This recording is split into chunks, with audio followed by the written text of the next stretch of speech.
Hello बच्चों, मैं पूजा लालचंदानी आज आपको हिंदी व्याकरण में सर्वनाम पढ़ाने वाली हूँ।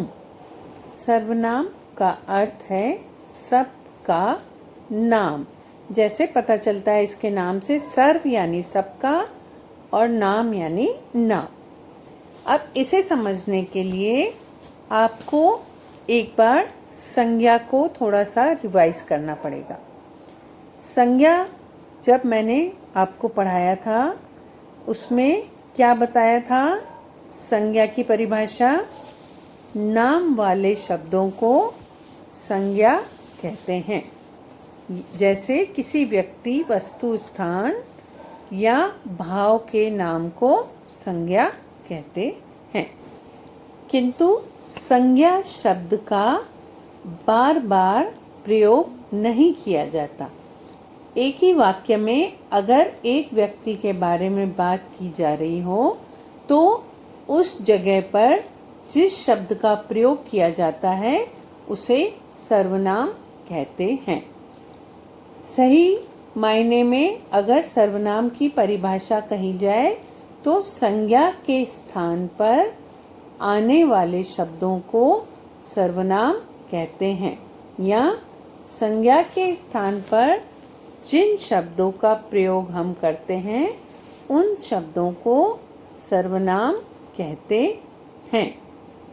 अब जैसे इसमें लिखा है वाक्य, रीता ने गीता से कहा मैं तुम्हें पुस्तक दूंगी। तो यहाँ पर मैं शब्द किसके लिए आया है? रीता के लिए। अगर हम दोबारा यही वाक्य लिखें, रीता ने गीता से कहा रीता तुम्हें पुस्तक देगी, तो यह वाक्य सुनने में सही नहीं लग रहा। इसलिए यहाँ पर रीता शब्द की जगह पर मैं तुम्हें पुस्तक दूंगी लिखा गया है, जो कि सही है। तो यहाँ पर मैं शब्द क्या है? सर्वनाम। मैं शब्द रीता की जगह पर लिखा गया है। अब बच्चों इस चित्र को देखिए। इस चित्र में जो लड़की है उसका नाम है राधा। उसके पास बहुत सामान है, वह अपने घर जा रही है। तो यहाँ पर वह उसके अपने शब्दों को राधा के लिए प्रयोग किया गया है और बार बार राधा न बोलकर उसके स्थान पर वह उसके अपने शब्दों का प्रयोग किया गया है। इसी को सर्वनाम कहते हैं। यह कुछ प्रमुख सर्वनाम हैं। बच्चों आप अपनी नोटबुक में इनको, सर्वनाम की परिभाषा और इनको लिख लीजिएगा।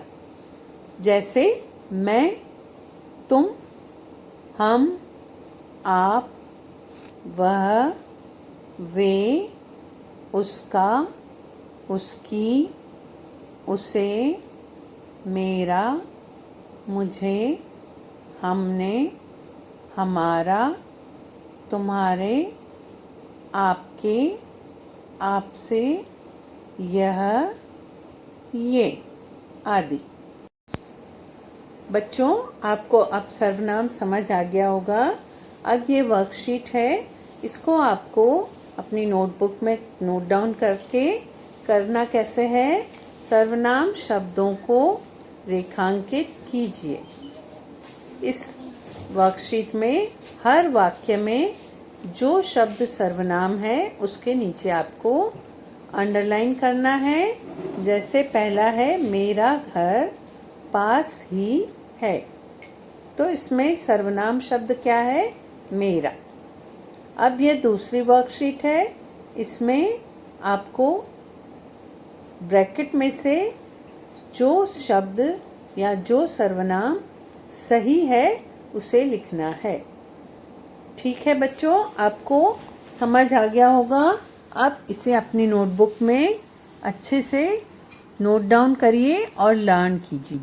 ओके बच्चों, आज के लिए इतना ही। Take care.